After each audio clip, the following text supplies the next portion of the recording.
when you are near. Your light breaks through our deepest fear. You make the broken heart rejoice. In you we find our voice. We lift you high above the skies. With every breath our praises rise. Your love, it never fades away.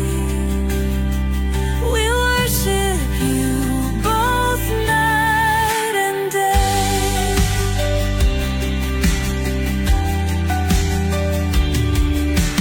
Chains are broken in your name. In you we are never the same. Your power flows like mighty streams, fulfilling all our dreams. We lift you high above the skies. With every breath our praises rise. Your love, it never fades away. We worship you both night and day.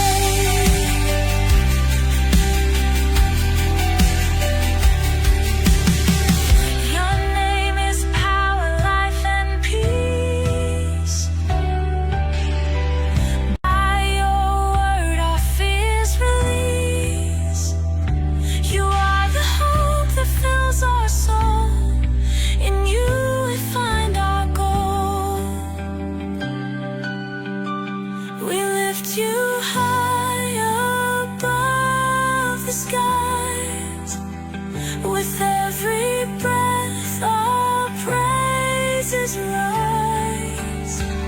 Your love, it never fades away. We worship you both night and day.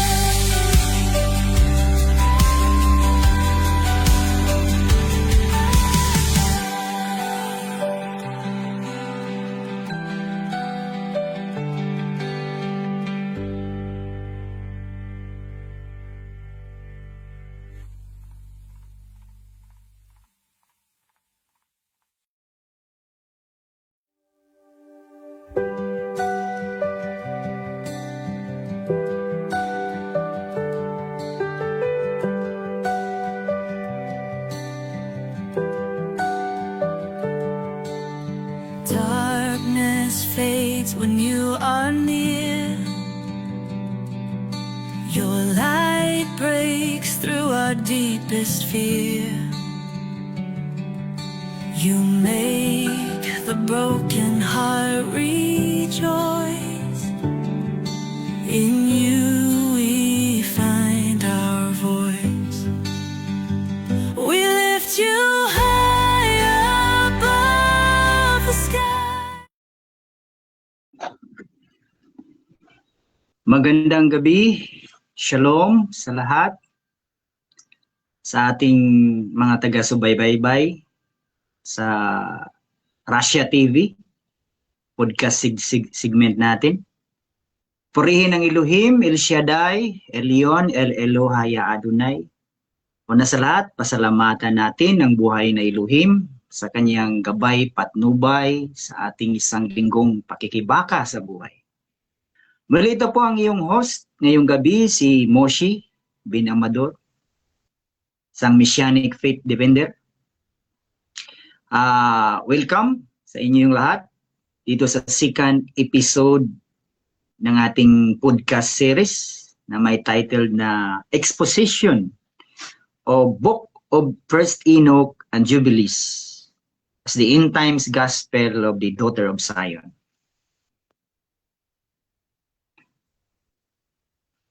Ngayong gabi, nais kong bigyang linaw ang isang mahalagang bahagi ng kasaysayan ng ating pananampalataya.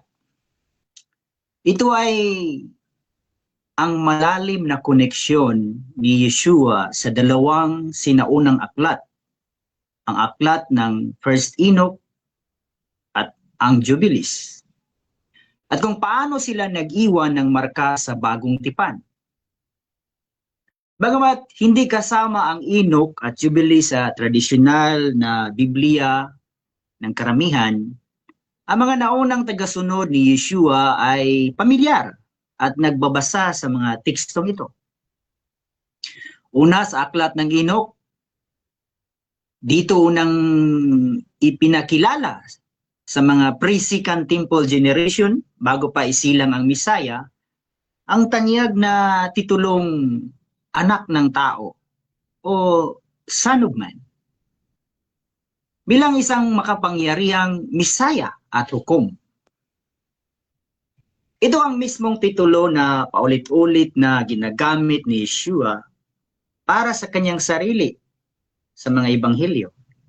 Bukod dito, ang turo ni Enoch ukol sa darating na paghukom, ang pagkakahulog ng mga anghel o fallen ay direktang sinipi o kinote sa sulat o sa episo ni Apostle Jude. At makikita ang impluensya sa aklat ng Book of Revelation. Pangalawa, ang aklat ng Jubilees naman ay nagbibigay ng malaking diwa sa kalendaryo ng Elohim, sa mga tipan at sa kasaysayan mula sa Genesis. Sa bagong tipan, makikita natin ang timang ito sa sulat sa mga Hebreo, kung saan ipinapakita ni Yeshua bilang katuparan ang mga tipan at ang saserdoting mas mataas pa ay sa lumang sistema ng Levitico. Ang Jubilees ay nagbigay ng theological foundation sa mga Hudyo noon upang maunawaan ang banal na plano ng Elohim na tinapos ni Yeshua. Sa madaling salita, ang Enoch at Jubilees ay nagsilbing tulay sa pag-unawa ng mga tao sa panahon ng bagong tipan. Ang mga konseptong nandoon ay ginagamit ng mga apostol upang ipaliwanag kung sino si Yeshua, ang Misaya, at itinakda bago pa man likhain ang sanlibutan. Muli, isang pinagpalang gabi. Ito tayo ngayon sa ating second episode podcast segment titled From Concealment to Revelation, the 1,260 years secret of First Enoch and Jubilees, and the eagle wings of Revelation 12. Maghanda kayo dahil ang paksa na ito ay siguradong magpapatayo ng inyong mga balahibo at magpababago sa paraan ng pagbasa ninyo ng Skriptura. O ano? Handa na ba kayo?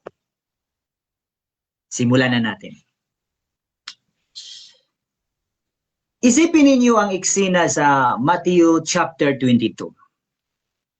Ang mga Sadiseo, ang mga mayaman na elites at ultra-conservative na leader ng reliyon ng panahon ni Yeshua ay sinusubukang itrap siya sa isang nakakahilong riddle.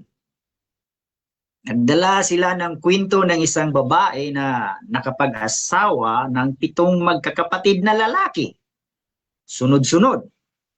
Dahil sa batas ng Levirate, marriage noon, ang tanong nila kay Yeshua, sa pagkabuhay ng magmuli, kanino sa 7 siya magiging asawa? Okay? Pero sa halip na maipit, o napakatulis at napakatalim ng sagot ni Yeshua sa verse 29 at 30. Sabi niya, basahin natin sa scripture natin.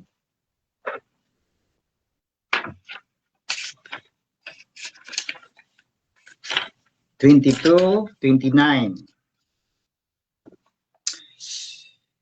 And Yeshua answered and said to them,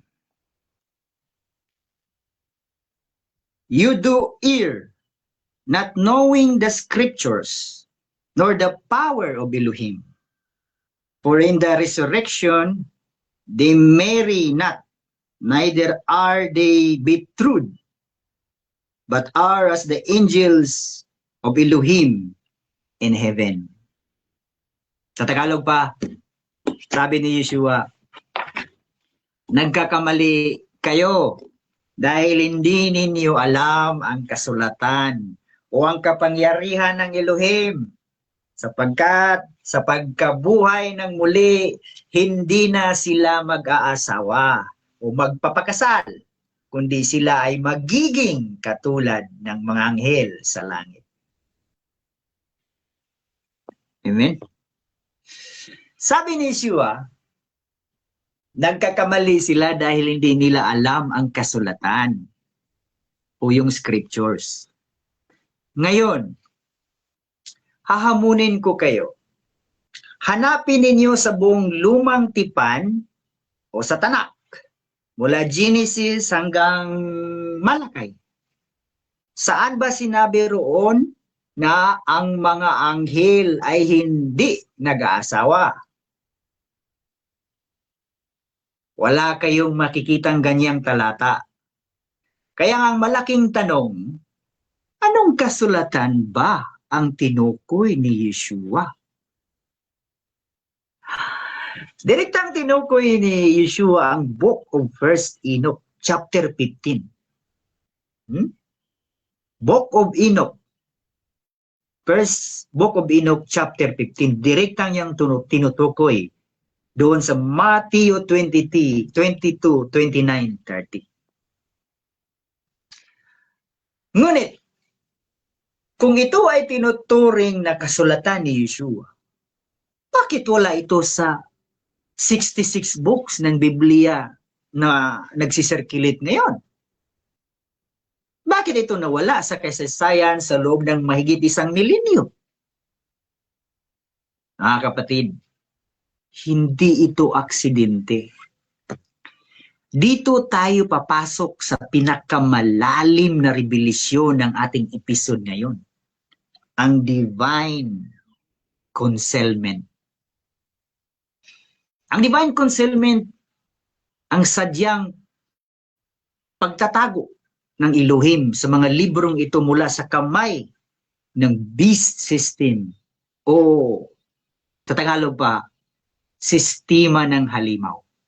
Beast, hindi po beast system o sistema ng halimaw. Tinatago siya ng Elohim. Iniiwas siya ang mga aklat na ito. Bakit?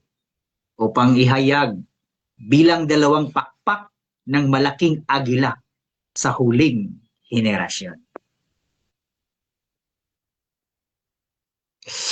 Upang maunawaan natin kung bakit ito itinago, kailangan muna nating intindihin kung gaano kabigat ang katotohanang nakasulat sa 1 Enoch at Jubilees na ayaw palabasin ng kaaway. May isa pang matinding payag si Yeshua sa John 5:46-47. Sahin natin sa muli, sa scripture natin sa Hebrew Aramaic scripture. John 5:46.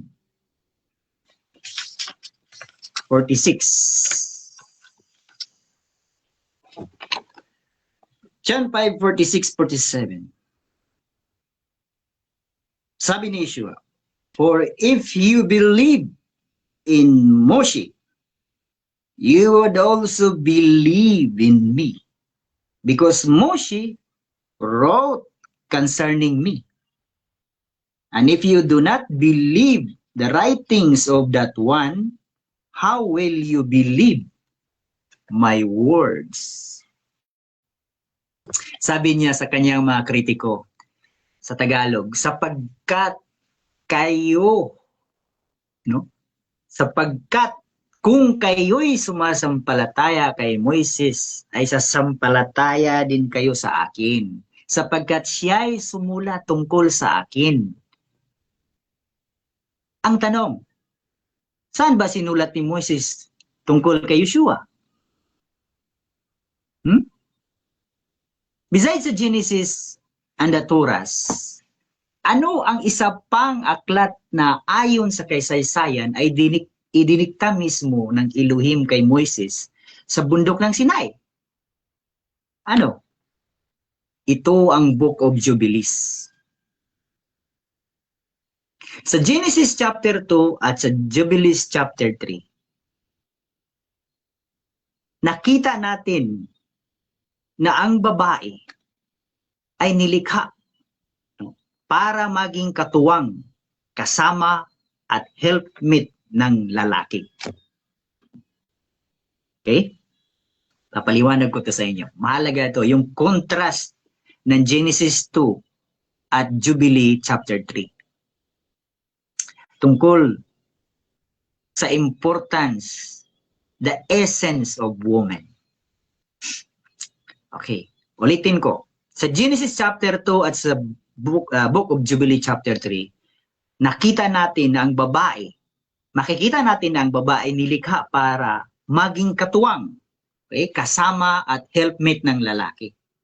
Ngunit sa 1 Enoch 15:2-7, ibinunyag ng Elohim ang mas malalim na biological at spiritual blueprint ng tao. Sabi ng Elohim sa tekstong ito, pinagalitan niya ang mga rebuilding anghel, ang mga watchers, dahil iniwan nila ang langit at nakipag-sex o nakipagtalik sila sa mga babae sa lupa upang sirain ang lahi ng tao. Sabi ng Elohim sa kanila, kayo ay espiritual at immortal. Hindi kayo namamatay, kaya hindi ninyo kailangan ng asawa. Amen? Nakuha nyo? Okay, gusto nyo, basahin pa natin talaga sa sitas ng ng Book of Enoch, no? 15, no? Chapter 15.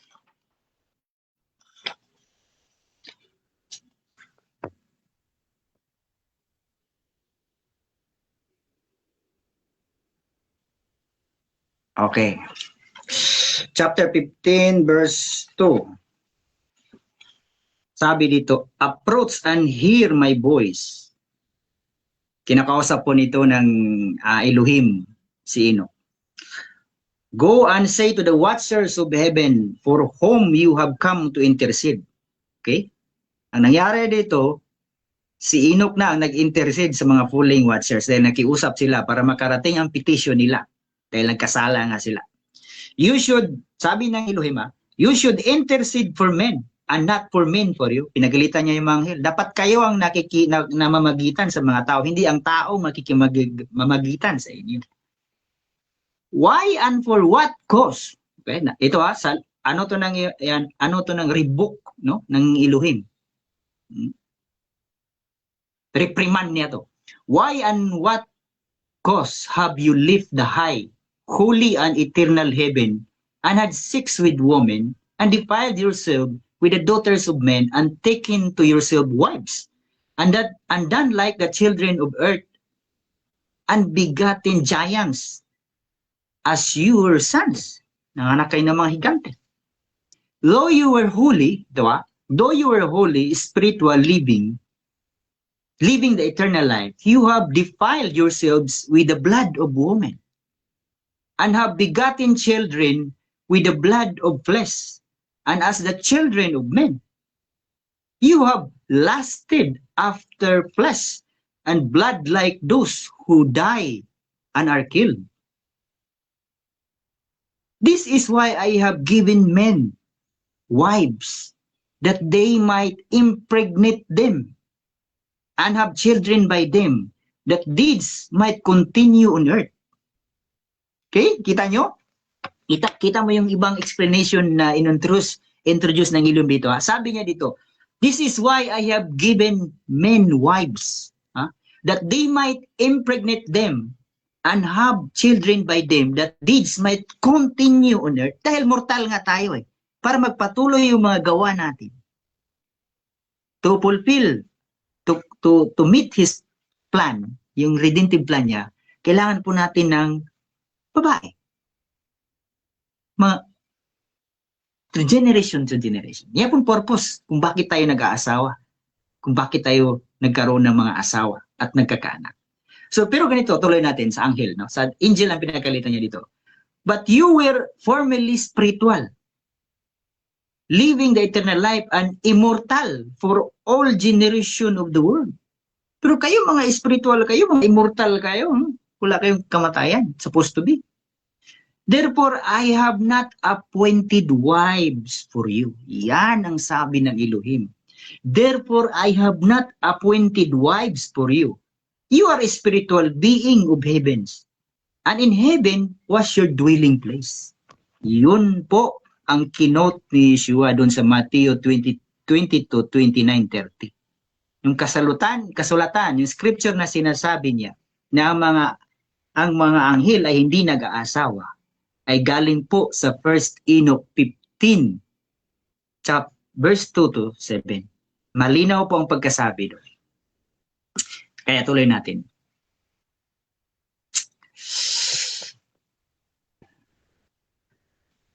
Sa Genesis chapter 2 at Jubilees, nakikita natin na ang babae ay nilikha para maging katuwang, kasama at helpmate ng lalaki.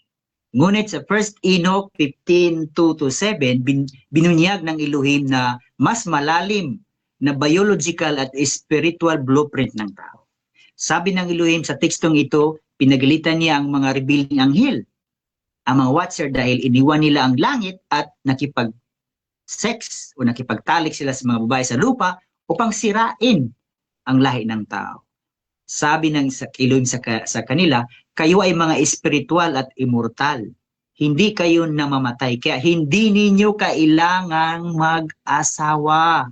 Yan po ang logic kung bakit sinabi ni Yeshua doon na ang mga anghel ay hindi nag-asawa. Hindi lang niya kinot, libro por libro, pero yung thought na sinasabi ni Yeshua ay galing po yun sa book, nanggagaling po yun sa Book of Enoch. Amen? Ngunit para sa tao, magkaiba ang kalikasan dahil ang tao ay mortal sa kanyang kalikasan. Ibig sabihin, tayo ay may katapusan, tumatanda at namamatay.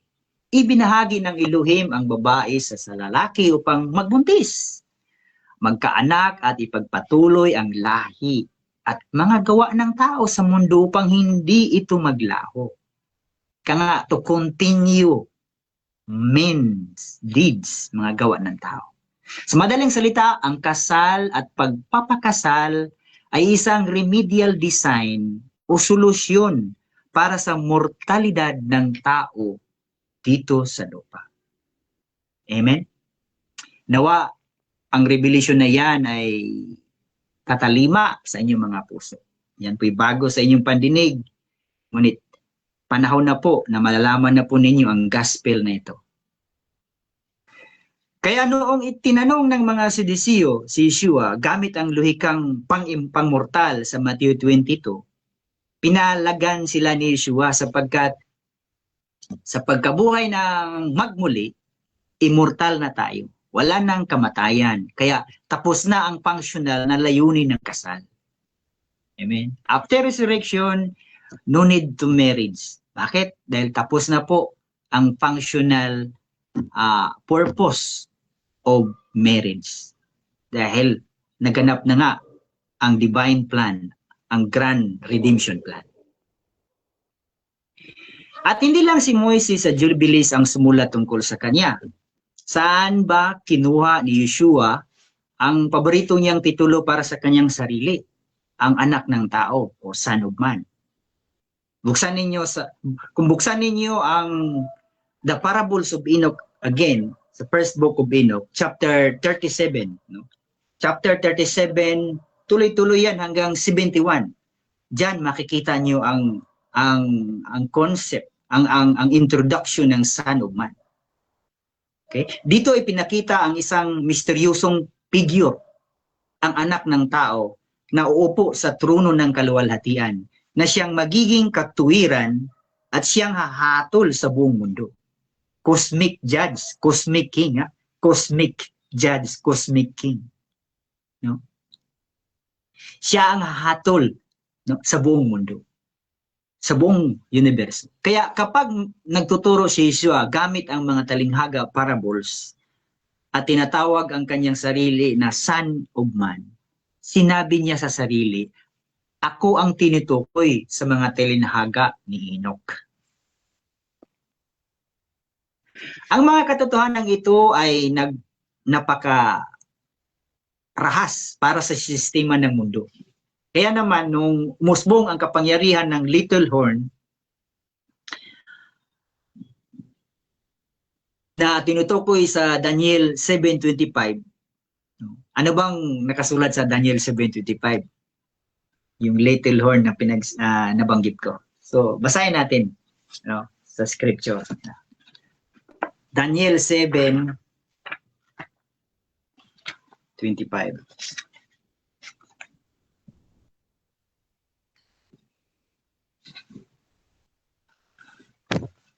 Sabi sa Daniel 7:25 dito sa Hebrew Aramaic version ng Tanakh, English translation, and he shall speak words against Elyon, and shall wear out the set apart one of Elyon, and he shall think to change the seasons and the law, and he shall be given into his hand until a time, times, and half of time.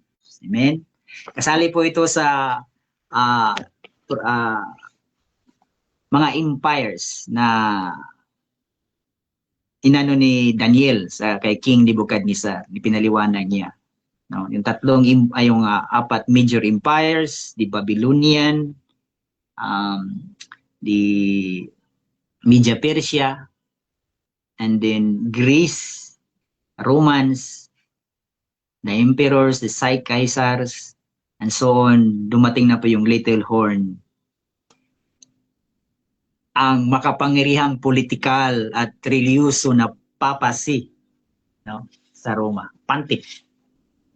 Ginamit ng kaaway ang institusyong ito upang magbago ng mga panahon at ng kautusan. May ebidensya naman. The evidence can speak for itself. Binago nila ang calendar method. Binago nila. So, ginamit ng kaaway ang institusyong ito upang magbago ng mga panahon at ng kautusan. Nung 7th at nung 4th, no? Hindi 7th. 4th to 5th century, opisyal nilang binawala, ipinagbawal at ibinaon sa limot ang first Enoch at Jubilees upang walang makaalam sa tuong kalendaryo at kosmolohiya ng Elohim. Okay? Ito na yung mga sinasabi ko noon sa first episode ng mga councils na nag-prohibit na ma-include sa canons ang Book of Enoch and Book of Jubilees. Ito yung mga sinasabi na 4th to 5th century mga na nireject nila. So, nagtagumpay sila noon. Tuloy po tayo mga kapatid. Bear with me. Samahan niyo ako. Kasi painit pa tayo. Pakinggan ninyo ang ultimate declaration ng Elohim sa Isaiah 46 verse 9 to 10. No, diretso na lang natin sa Tagalog. Alalahanin ninyo ang mga nakaraang bagay noong unang panahon, sapagkat ako ang Elohim at walang iba, na naghahayag ng wakas mula sa simula at mula ng mga sinaunang panahon ng mga bagay na hindi pa nangyari, na nagsasabi ng aking payo ay mananatili at gawin ko ang aking buong kasiyahan. Mga kapatid, ang Elohim ang nagtakda ng wakas mula sa simula. Bago pa man itinago ng mga tao ang mga aklat na ito, nakasulat na sa kanyang plano kung paano, kailan, at sa anong eksaktong taon ito muling lalabas. Ito ang dahilan kung bakit pumasok ang pangako ni Yeshua sa Matthew 20 Matthew 10, verse 26, 27. Mahalaga po. Dito pumasok po yung prophetic decree ni Yeshua sa Matthew 10. Matthew 10, 26, 27. Mahalaga po to sa atin pag-aaral itong decree na ito. Sabi ni Yeshua dito sa 26, chapter 10, verse 26 to 27. Fear them not, therefore, for there is nothing covered that will not be revealed, and hid that will not be known. What I tell you in the darkness, then speak you in the light, and what you hear in the ear, then cry you from the roofs.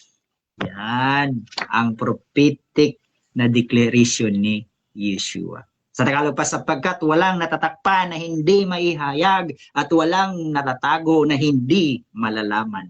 At sinabi ko sa inyo sa kadiliman, sabihin ninyo sa liwanag. Sabihin ninyo sa liwanag. So, yan po ang ano ni Yeshua. Sabi niya sa kadiliman, sabihin niyo sa liwanag. Amen? Ibig sabihin po sa dilim is yung mga secret moments ninyo. Yung mga revelation. Sabihin ninyo. Sabihin niyo sa madlang katawan. Ang kaaway ay magtatago ng mga kasulatan. Ang B-system o sistema ng halimaw ay nagtatakip ng katotohanan. Pero ang pagkawala ng Enoch at Jubilees ay ang divine restoration ng dalawang pakpak ng agila. Amen?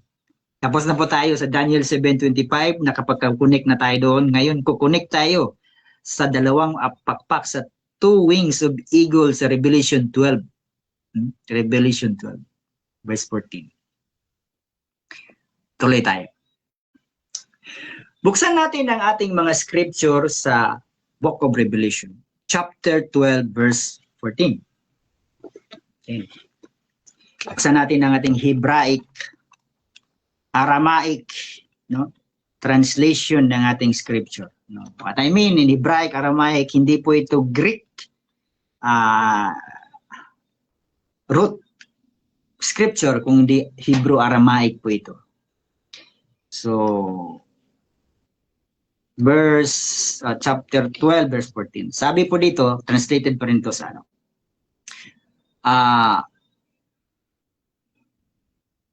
And two wings of a great eagle were given to the woman, that she might fly to the wilderness to her place, to be fed there for a time, times, and half of time, from before the face of the serpent. Okay? Alalahanin yung sinabi doon sa Daniel 7:25,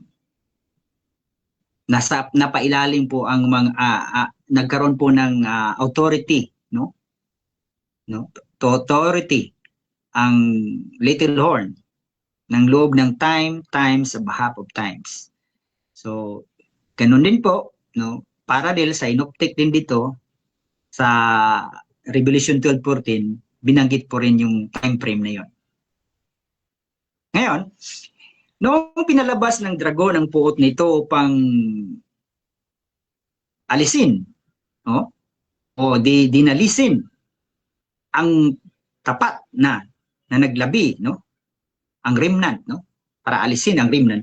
Ang kasulatan ay nagsasabi, ngunit ang babae ay binigyan, no? Sa Tagalog, ngunit ang babae ay binigyan ng dalawang pakpak ng malaking agila upang siya ay makalipad. No? Makalipad sa sa kanyang dako, na doon siya ay nalagaan sa loob ng mga panahon at kalahati ng panahon sa harap, no? Ng mukha ng serpente, no? Makaiwas sa harap ng mukha ng serpente. Ano itong dalawang pakpak na malaking agila na nagligtas sa pananampalataya ng babae sa ilang upang hindi siya madaig ng lason ng ahas na nagbago ng mga kautusan? Ang dalawang pakpak na ito ay sumasalamin. At walang iba kundi sa dalawa. No? Ang dalawang pakpak na ito ay walang iba kundi ang aklat ng First Enoch at Jubilees. Sila ang nagpreserba sa kalendaryo at cosmology ng mga banal. At saan literal na lumipad ang babae upang itago ang dalawang pakpak na ito mula sa puot ng dragon? Saan? Lumipad siya patungo sa kuweba ng Qumran. Sa kuweba ng Qumran. Nabanggit na naman natin yung Qumran. No? At sa matatayog na kambundugan ng Ethiopia. Amen. Doon siya nagtago, doon siya tinago, doon siya iningatan. Ang nagtatanging imperyo no, sa kasaysayan, no, ang Ethiopia, na gumagamit ng simbolo ng agila. At ang tanging bansa na opisyal na nag-iingat sa Enoch at Jubilee sa loob ng kanilang sagradong kanon. Ang Ethiopian Orthodox Church. Tawahido Bible nila. Hanggang ngayon, ginagamit nila, kasama sa scriptures nila, ang Book of Enoch, Book of First Enoch, and Book of Jubilees. At ang Qumran naman, ito naman yung nalalaman natin na mga discoveries sa Dead Sea Scrolls na nagpapatunay na ang mga early believers, early church, ay tumatangkilik ng mga aklat na ito. Alongside, no, ang dalawang aklat na ito, ang aklat ng Enoch at sa Jubilee, alongside with the rest of the Tanakh scriptures. Amen? Ngunit ang pagpapatago sa ilang ay may eksaktong expiration date. Okay, dito na. Nakatatak sa matematika ng propesya. Ayon sa Revelation 12:6, no, ang babae ay nalagaan sa ilang sa loob ng 1,000, okay, 206 na po. No? Sa prophetic pattern ng kasulatan ng isang araw ay katumbas ng 1 taon sa kasaysayan. 1 prophetic day is equal to 1 literal year. Saan mababasa natin yan? Yung basis na yan, Brad.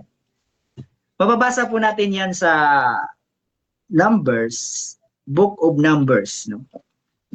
Mabasa po natin yan sa Book of Numbers 14:34. Sabi dito, after the number of days in which you spied on the land, even 40 days, no? For every day, a year, which you shall bear your iniquities, even 40 years, and you shall know displeasure. Ito po yung nagpadala ng spy si Moises at doon sa Canaan, sa Promised Land. Nag-spy sila doon ng 40 days, and then pagbalik nila, yun, nagkaroon sila ng doubt na hindi nila kayang i-conquer yun. Dahil takot sila sa mga higante doon. Kaya nagalit ang Elohim. So, dahil 40 days kayo nag-spy doon at ang nakuha nyo ay unbelief lang sa akin, 40 years kayong paikot-ikot sa ilang. So, sa time frame po ng heaven, ang isang araw po, pag magsabi sila ng isa raw, sa atin po, ang katumbas po yan is 1 year. No, ang katumbas po niyan, 1 year. Pag sabihin 1 day, 1 year. At yan po ay nabanggit din sa Book of Ezekiel. Sa Ezekiel, nabanggit po din yung time frame na yan. Sa Book of Ezekiel, verse 4 or chapter 4. Ito din po yung isang basis niyan. Sabi dito, for I have appointed the years of their iniquity to unto you a number of days, even 390 days, so shall be the iniquity of the house of Israel. So, bigyan ko sila ng bawat araw na yun, no, na binibigay ko sa taon po yun ang katumbas. So, yun po yung lohika na gamit yan. No? Ito ang 1,260 prophetic years ng paghahari at pagtatago ng beast. Gawin natin ang kalkulasyon ng langit, no, gamit ang Adam creation Jubilerian calendar. Talaga hindi na maiiwasan. Papasok na talaga tayo sa timeline, no, sa timeline ng heavenly timeline, nagamit po ang Jubilarian calendar. So ito po ang kakano yan. Ang taon ng pagpapako sa cross, no? Crucifixion, no? The year of crucifixion. Contrary to the popular belief na ang alam ng karamihan na 33 AD, somewhere like that, no? Sa Julian Gregorian calendar. Pero pag sa Adam creation Jubilean calendar po, tuloy-tuloy po 'yun. Hindi po kailangang umatras, no? Paatras kasi ang Paatras kasi ang Julian calendar. Paatras. Galing sa 1,000 to 1, tapos 1 again paakyat. So ganun po ang BC, DC, AD system nila. Pero sa Jubilean simple lang po sa Adam creation, no? Simple lang po Adam creation calendar. Kasi diretso lang po ang pagbibilang ng taon. Alam naman po natin na sa Genesis, somewhere in chapter 5, sinabi doon na si Adam ay nagkaroon ng buhay, ang haba ng lifespan niya sa mundo is 930. Yun po ang lead. Yan ang the best lead na kung magbilang tayo ng mga taon. Kasi si Adam, mayroon siyang binigay na lead na 930 years po siya ang lifespan niya. So doon pa lang, dugtong-dugtungin na natin yan. Huwag na tayong umatras pa ng katulad ng yung kalendaryo na ginamit ng Julian at saka Gregorian. Although yan ang civil calendar natin. Pero pag speaking to the celestial o heavenly calendar, ito po ang Jubilarian calendar. So ang taon ng papabako sa cross o crucifixion ni Yeshua ay nung taon, no? Ng year 4,410 EC. Kung gagabitan po natin ng jubilees yan, kasi ang jubilees is a 49-year cycle, eksakto po yan na 90 jubilees. I-times po ninyo yan. 90 times 49.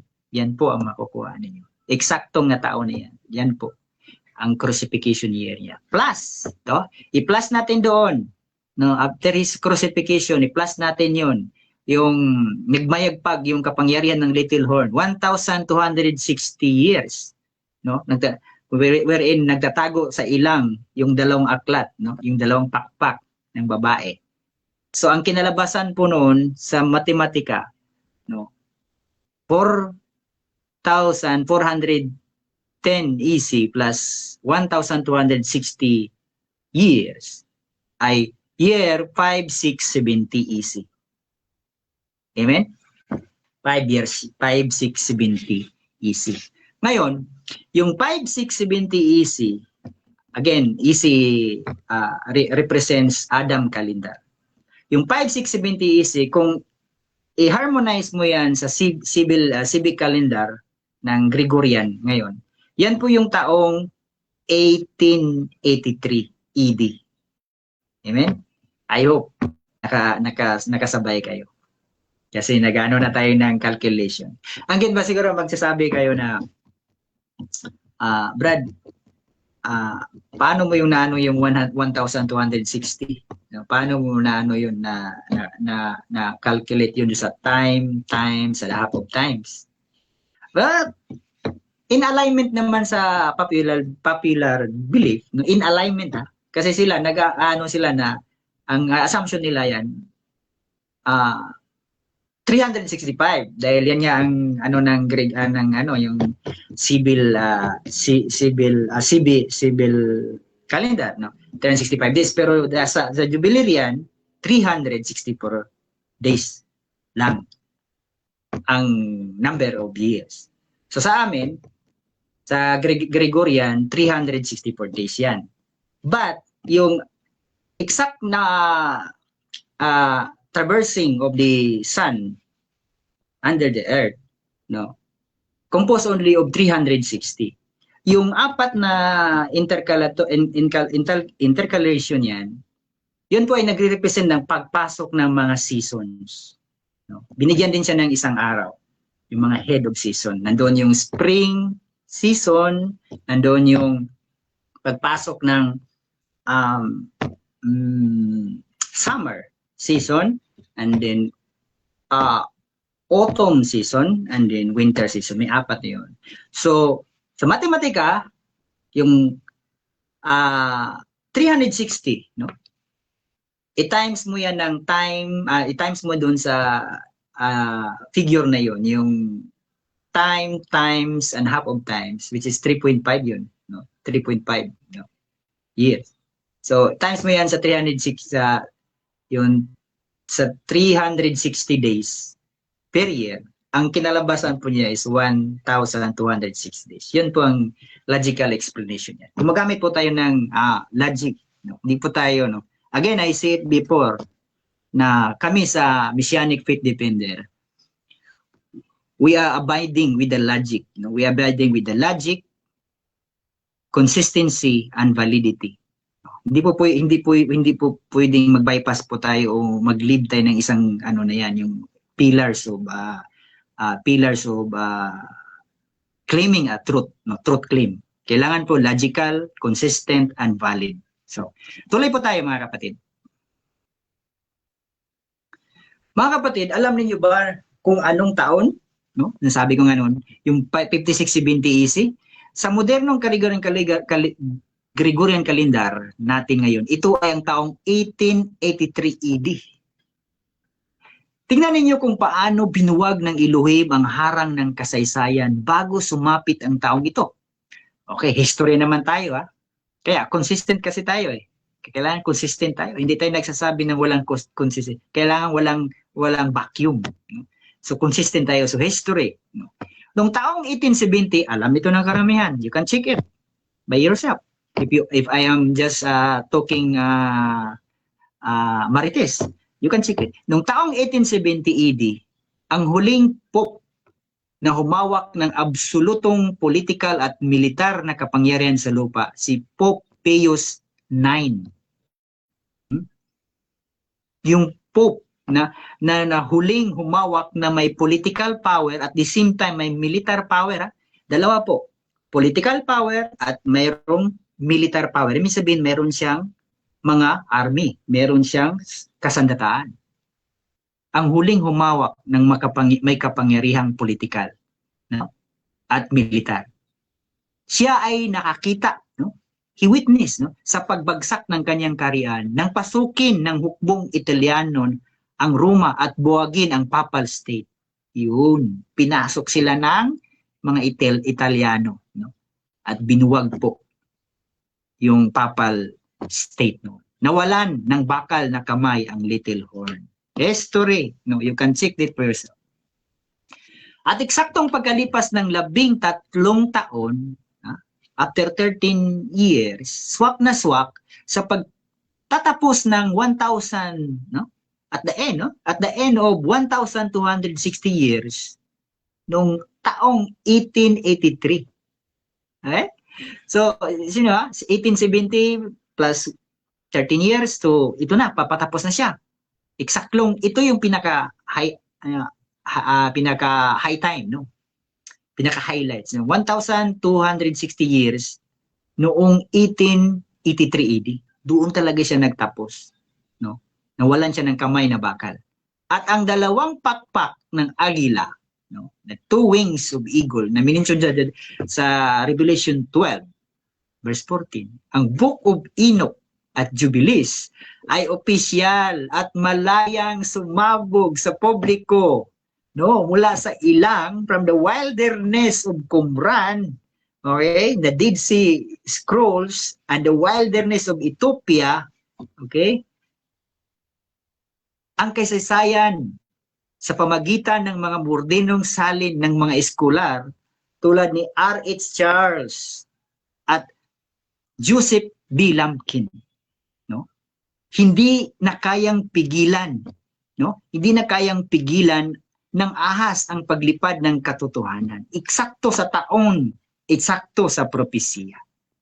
So mga iilan lang yun na mga translator na mga ang binanggit ko na si R.H. Charles at saka si Joseph B. Lumpkin. Pero kung himaymayin pa natin talaga ang history, ganito ang nangyari, no? Sa 1873, no? 1773, no? Si James Bruce, isang Scottish, no? Na pumunta siya sa Ethiopia, no? pumunta siya sa Ethiopia at nakakuha siya doon ng copy, no? Ng ng kopya ni Enoch, ng Ethiopian version ng Enoch. Kaya lang wala pang kayang mag-translate noon. Dahil mahirap po ang language ng Ethiopia, giis language. So after that, si Richard Lawrence, no? Isang American, no? Siya din ang nagsisimula nang nagta-translate, no? On the process na sila ng 1821. So inano ko lang yung narrative sa kung paano talaga nabuo ng final, kung paano nabuo, nakarating na sa panahon ngayon.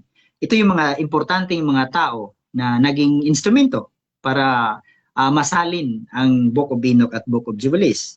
So nandiyan si Heinrich Ewald, no, 1844 to 1854. So translate naman nila sa full German, no, language na translate nila. Until finally, ito na talaga si George Henry Scudi, no? George Henry Scudi noong 1883, eksaktong 1060 days expiration cancellment date, no? A year, no?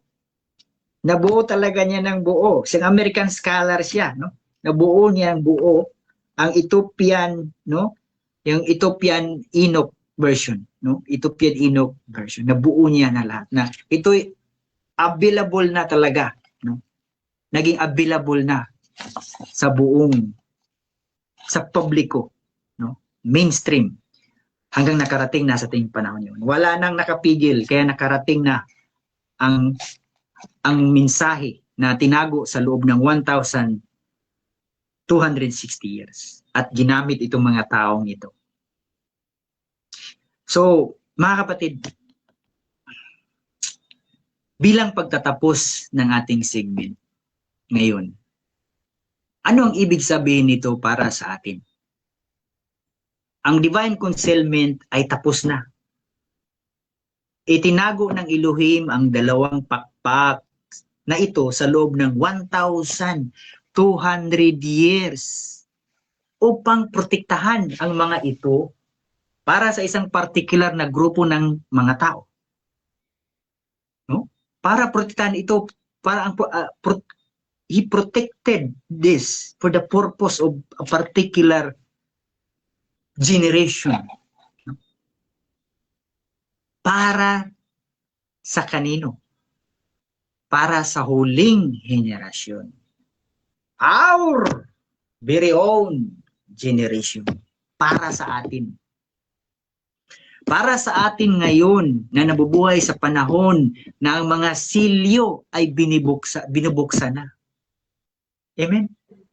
Yung 7 seals sa Book of Revelation, sinimulan na po yun. Nabuksan na po yun. Upang maunawaan natin ang tunay na kalubusan ng mga salita ni Yeshua sa Matthew 22. Nang sabihin ni Yeshua ang salitang kasulatan o scripture, hindi pa binuo ng mga konsiho ng mga councils ng mga churches noon, so Western churches. Hindi pa nila binuo ang 66 books na mayroon tayo ngayon pagkalipas ng ilang siglo. Hindi nila pa nabuo. So ang tinutukoy niya ay ang malawak at buhay na library ng mga propeta. Amen? So si Yeshua, nung nag-quote siya sa Matthew 22, yung scripture na yun na tinutukoy niya ay hindi po yung scripture natin ngayon na nagkaroon na po ng concealment na ginawa sa mga councils. Nung tinutukoy po niya yung previous, yung Second Temple scripture. So, yun ang tinutukoy niya yung scripture dun sa Matthew 22. Doon napabilang po, no? Ang tinutukoy niya ay ang mga malawak at buhay na library, no? Mga silid-aralan ng mga propeta. Kasama ang sinaunang karunungan ni na Enoch at Jubilees. Kasama. Alongside with the book of Tanakh. Alongside with the book of Nevi'im, Ketubin. Alongside with that, ang Enoch, ang mga apocrypha books. hidden books kasama po sa library ng mga propeta. Amen? Kasama po sila. Kung gusto nating mas lumalim ang ating pananampalataya, kailangan nating basahin kung ano rin ang binasa at pinag-aralan noon mga unang believer, ng early church, ng mga apostles, ng mga panahon nila. Panahon ni Apostle Jude, Apostle Peter, mismo na panahon ni Adon Yeshua HaMashiach. Basahin po natin ang mga binabasa nila. At sa binabasa po nila, kasama po ang Book of Enoch and Book of Jubilees. Malinaw na malinaw. Sana tumalima sa puso niyo ang mga salitang ito. Mga kapatid, bago natin tuluyang isara ang episode na ito, nais kong mag-iwan sa inyo ng isang napaka-crucial na revelation. Hindi aksidente na napadpad ka sa podcast na ito. Ngayon, hindi tsamba na naririnig mo ang tungkol sa divine concealment at sa muling paglitaw ng dalawang pakpak ng agila noong taong 1883 AD. May malalim na dahilan kung bakit binukang kaisipan sa mga oras na ito. Buksan natin ang Romans chapter 11 verse 25. Okay. Punta muna tayo ng Britsadaza o New Testament. Romans 11. Sabi dito sa Romans 11, verse 25.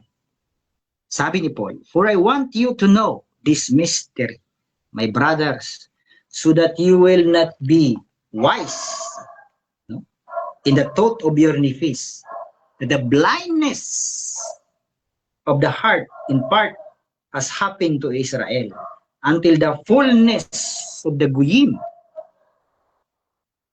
should come. And then all Israel will have life. Thus it is written, from Zion, a deliverer will come and turn iniquity from Jacob." Amen? Sa maraming bersyon, sinasabi rito na may katigasan na ulo na nangyari sa Israel hanggang sa pumasok ang fullness of the Gentiles. Gentiles po ay Goyim po yan sa Hebrew. Ngunit kung titingnan natin sa original na Aramaic Peshitta version, kasi Hebrew Aramaic po ito. Sa original Aramaic Peshitta version, ang salitang ginamit po ng fullness, fullness, no? Ay moleia. Moleia. Tandaan po ninyo yan mga kapatid. Moleia ang salitang ginamit. Ang ibig sabihin ng muliya ay hindi lang basta makaramihan o fullness. Hindi lang basta ganun ang ibig sabihin. Ang ibig sabihin po, ito ay nangangahulugang count o bilang. No? Count o bilang. Ang literal na kahulugan ng bersikulo ay ito. May bahagyang pagkabulag na nangyari sa Israel hanggang sa makumpleto ang insaktong bilang o census. Census. Bilang o census ng mga Goyim. Temporary lang po yung katigasan ng ulo, ng puso ng mga Israelite. Until the full number of the Goyim, the Gentiles, will come in fulfillment. Ang bilang ng mga bansa na tinatawag ng Elohim. Bilang ng mga mamayan, bilang ng mga individual na tinatawag niya sa mga Gentiles nation ay makumplito na. Kapatid, ikaw na nakikinig sa akin ngayon, ikaw ang kinakausap ng Elohim. Kabilang ka sa Mulia generation. Sa eksaktong bilang na iyon na hinahanap at tinitipon ng Aveno Shibashamayim, the righteous father, sa huling henerasyong ito? Ikaw. Sa loob ng 1,260 years, tinago ng Elohim sa ilang wilderness ang first Enoch at Jubilees upang protektahan ang katotohanan mula sa halimaw. At bakit niya pinahintulutang lumabas ang mga aklat na ito sa ating panahon? Upang sa pamagitan ng mga huling rebelasyong ito, maggising ang mga natutulog na espiritu ng kanyang mga hinirang. Awakening. Ipinaparinig sa inyo ang mensaheng ito upang makumplito na ang takdang bilang. Yan po ang purpose. Yan po ang calling natin. Hinahanap ko po ang mga mulia generation. Ito po'y mensahe para sa inyo. Panahon na magising tayo. Dahil ang bilang ay dapat makumplito na. Ikaw yun, kapatid. Huwag mo nang patigasin ang iyong puso. Huwag mo nang ipagwalang bahala ang tawag ng oras ng langit. Kung naramdaman mo ang pag-uga ng iyong puso habang pinapakinggan mo ang podcast na ito, ikaw ay bahagi ng huling sensus o mulia ng Elohim. Tinatawag ka ng Elohim upang magising sa totoong kalendaryo, sa totoong kosmolohiya, at sa totoong lalim ng kanyang salita. Kailangan na nating makumplito ang bilang na ito.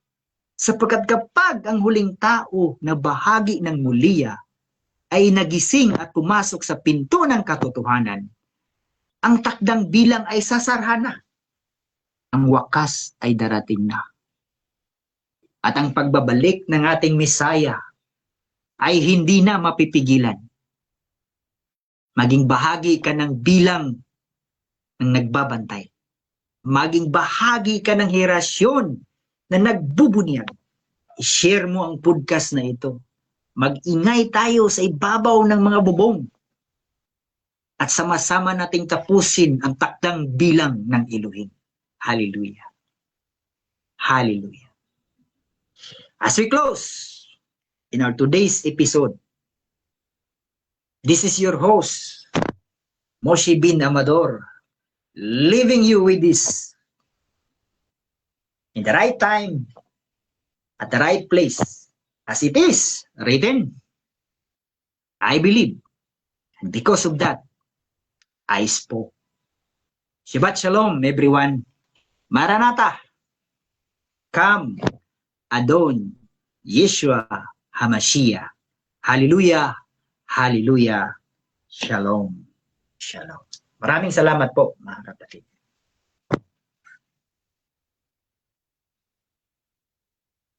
Brad Rasya.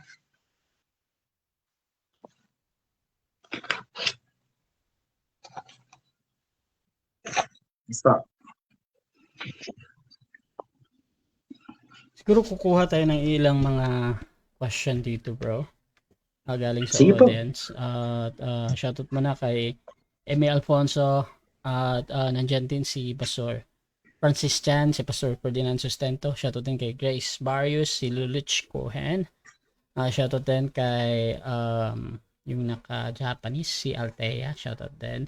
Question niya, how does Matthew 10 verse 26 physically point to the revealing of the book of Enoch and Jubilee in our time? Amen. Napakagandang tanong po yan. Balikan po natin yung podcast natin. Sino po yung nag-raise ng question, Brad? Si Brad? Tia. Oh. Si babae yata, si kapatid, no? Kung nasubaybayan lang po ninyo yung presentation natin, nabanggit po natin kanina, yung patungkol po sa logical consistency ng ating ng Messiah, no? Ng logical consistency. Nang sinabi po niya doon sa Matthew 22 na sa muling pagkabuhay, ang mga tao na nadapili na muling mabuhay, the resurrected, the chosen resurrected, ay hindi na mag-aasawa katulad ng mga anghel. Now, if you go back to the Old Testament, from Genesis to Malachi, nowhere you can find a scripture that match that kind of logic. Wala. Wala kang makikita. Kaya dito pumapasok ang scripture ni Enoch.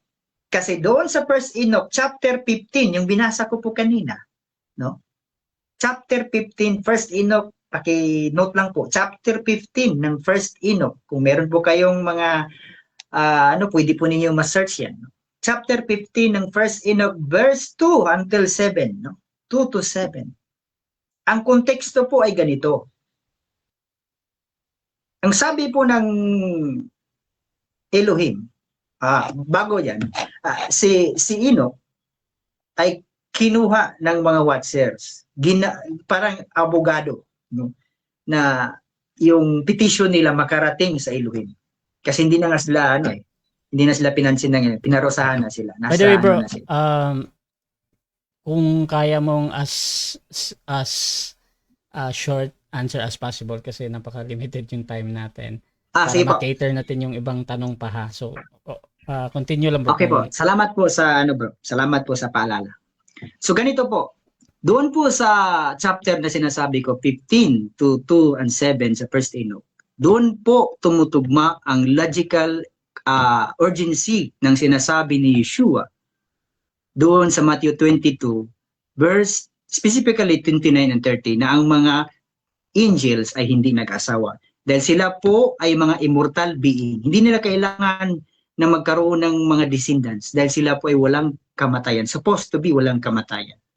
So ang tao dahil immortal po tayo po biologically, kailangan po nating mag-aasawa para mapatuloy po natin ang lahi natin. At ang plano ng Elohim ay mangyari nawa. Dahil sa design ng marriage. So yan po ang sagot ko po. Yan po ang logical explanation. Sige po. Okay, next question dito sa naka-Japanese yung name niya. Why do you consider 1833 AD significant in God's prophetic timeline? Again, sa presentation nyo kanina, kung nasubaybayan lang po ng kapatid na iyan, yung Japanese profile, ang 1883, kung titingnan po natin sa Gregorian calendar yan, kung i-enhance po natin sa Jubilarian, I hope you will take my side, you will take my proposition, which is the Jubilarian calendar. The Jubilarian calendar begins in the lifespan of Adam, 930 years. In Genesis chapter 5. So tuloy-tuloy po yon. So as I said, ang crucifixion ni Yeshua ay hindi 33 AD. Hindi ko po ginagamit yun. Although kung gagamitin yun sa nasa inyo po yun. Pero pag gagamitin ko po yung timeline ng Jubilarian timeline, this is 49 cycle, ang crucifixion po ng Messiah is year 44110. 4,410 EC. Adam calendar. So kung pang-i-plus mo po yun, yung 44110, okay? 44110 sa 1,260 years, magkaroon ka pa ng 2670. Amen? Yung 2670, i-enhance mo po yun, i-enhance mo po yun sa prophetic compass. Okay? Ito po, may malagay po kasi yung compass na ito para sabihin natin hindi tayo nawala. May compass po kasi. May compass. Kung bakit pwede pa rin natin gamitin ang Gregorian-Julian. Ang prophetic compass po ng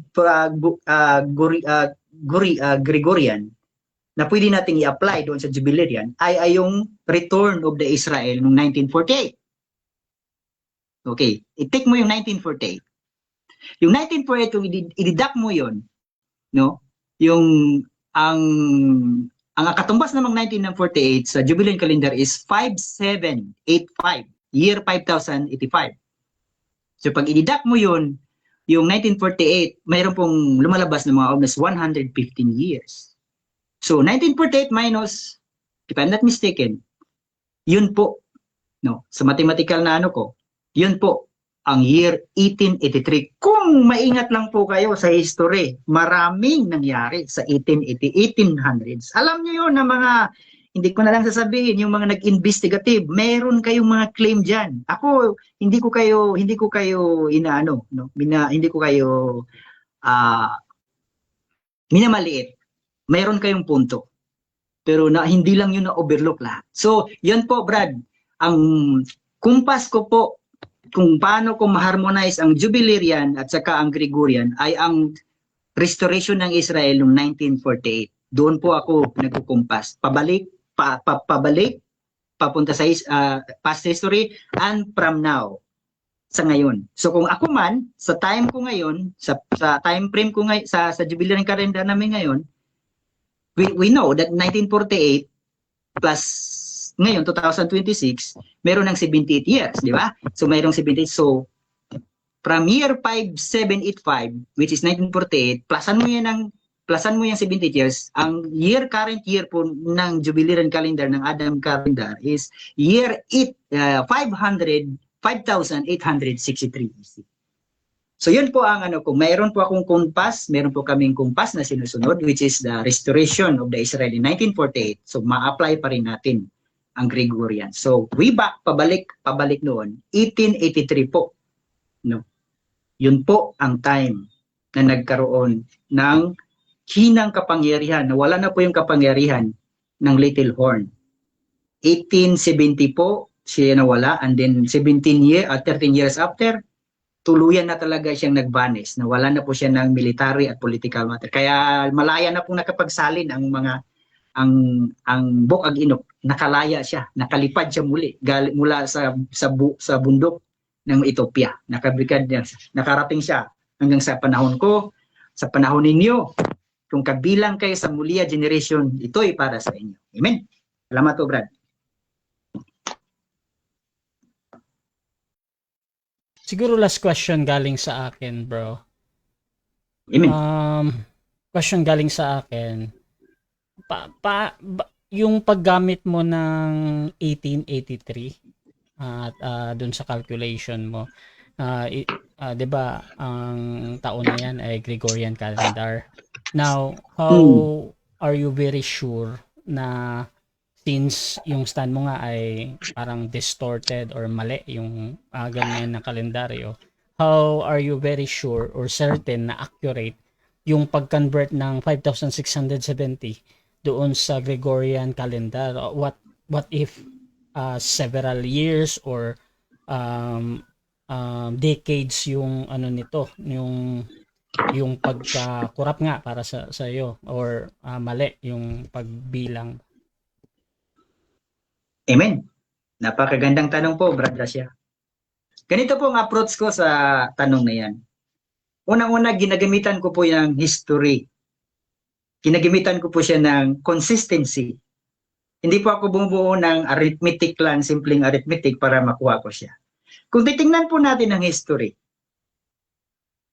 in the closing of year 1770, no? Siguro sa ano, ang tawag niyan basta pag 1700, 18th century tawag nila yan eh. So in the closing of 18th century, no? In the closing of 18th century, doon po nagsimula na nag-waken ang Little Horn. Pasensya na po sa mga kapatid natin na nandun napabilang noon. Hindi po ako nag-ano sa inyo, pero katotohanan lang po ang sinasabi ko. Yung Little Horn na yon, yung papacy, nagkaroon po talaga ng kapangyarihan. We cannot deny. Nagahari po talaga sila in history. Nagahari sila ng almost a millennia. More than a millennia. Pero pagdating ng 1770, no? 1770 o 1773, kung alam niyo ang history ni Pope Pius, no? The 9, siyang huling Pope na nag-serve na may kapangyarihan ng absolute power ng political and military. Bumagsak po sila noon. So nang bumagsak po sila, literal po, no? Kung bibilangin po natin, gamitin natin ang Jubilarian, No? Mahalaga po ang time frame ng crucifixion. I hope makuha ng mga kapatid natin ang kahalagaan ng time frame ng crucifixion. Year 44110, 4,410. Yan po. And then i-plus mo yan 1,260 years na sinasabi na yan din sa times and half of times. Ang labas yun ng 5,670. So, i-counter mo yan, ginagamit ang compass ng 1948 restoration ng Israel, i-compass mo yan siya. Pag umatras ka pabalik, makuha mo po ang 1883, which is corresponds naman sa mga historical events na nangyari na yan. Nagkaroon na po ng pag-boom. Nag-boom na po ang Enoch. Nagkaroon po siya ng massive spread, no, sa buong mundo. Sa pamagitan ng mga sinasabi ko ng mga translator na yon, hanggang nakarating nga sa yung lingkod, mababang lingkod, nakarating ang katotohanan ito. Na siyang binahagi ko rin sa mga hinahanap ko, sa mga tinatawag ko, ginigising ko ng mga mulia generation sa Romans 11:25. Loobin ng Elohim, sa sunod nating segment, tatalakayin natin yan. Palaliman natin yung misteryo na yan. Kasi sabi nga ni Apostle dyan, Paul, na a mystery. No? I will tell you a mystery. So palaliman natin yan, hopefully. So yan po, ang paliwanag ko yan, Brad. Yung compass, no, na ginagamit ko ay ang restoration ng Israel in 1948. Okay, maraming salamat, Amen. bro. So mga nagtatanong dyan, pasensya talaga dahil medyo limited lang yung time natin.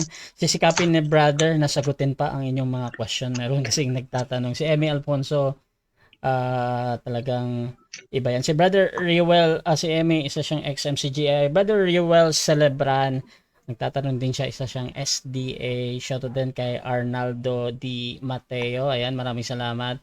Kay Pastor Ferdinand Sustento ng End Time Church. Kay Pastor Francis Chan ng End Time Church. Shoutout din kay Sister Grace Barrios, isa siyang ex-MCGI. Si Luluch Cohen Lavena, shoutout sa iyo, bro. Hindi ko nabasa yung mga comment mo, pero titingnan natin si Alte at yung naka-Japanese. Shoutout din mga kapatid, salamat sa ating halos 21 na live comments. So, maraming salamat at Brother Mushi, siguro last statement at pasasalamat na lang din sa audience natin. Puri ng Elohim, El Shaddai, Elyon, Eloha Adonai. Iiwan ko na lang po ang panalangin, no, na alam naman natin na ginagamit ni ating lahat, pero in Hebrew, isi-share ko po sa inyo. Napakasarap po ng salita ng Hebrew. So, yung panalangin po na Our Father, ganito po yan. Avinu Shibashimayim Yitkidash Shemika Tavu Malkotika Yase Retsunka Baaretz Kaser Naasa Basamayim Tinlano hayom likim ko kino Busilaklano it asma tino Kaser sulikim anak no Laser asmo lano Bialta vinoli di masa Kimit silino minhara Kilika hamamlika Bihagovera Bihatiferet Liolamim. Amen. Amen. Shalom. Shalom. Hallelujah. Purihin ang lihim. Salamat po, Brad Rasha. Salamat po, mga kapatid, sa inyong pagsabay. So, sundan po ninyo ang sunod nating segment. Salamat po. Okay, mga kapatid. So, dyan nagtatapos ang podcast ni Mushi, mga kapatid. So, I know na medyo bago to sa inyo. Maraming naggulat. So, I hope, mga kapatid, kung gusto nyo magsuri sa kanyang pananampalataya, you can follow him or mag-message kayo, mga kapatid. Dyan din sa ating comment box kung meron pa kayong mga tanong. Sa mga manonood dito replay, so huwag kayong mahiyang matanong dahil sisikapin ni Mushi na sagutin isa-isa yung mga comment nyo or yung mga question nyo. Please subscribe din yung ating YouTube channel, Rasha TV, mga kapatid, at yung aking personal Facebook, Rasha Vista. Dahil dito ako laging nagla-live kay Brother Mushi every Saturday yan, 7 p.m. So abangan nyo ulit yung podcast si Brother Mushi. Mapopost kami ng mga poster din. So maraming salamat. This is Admin Rasha ng Rasha TV and we're out.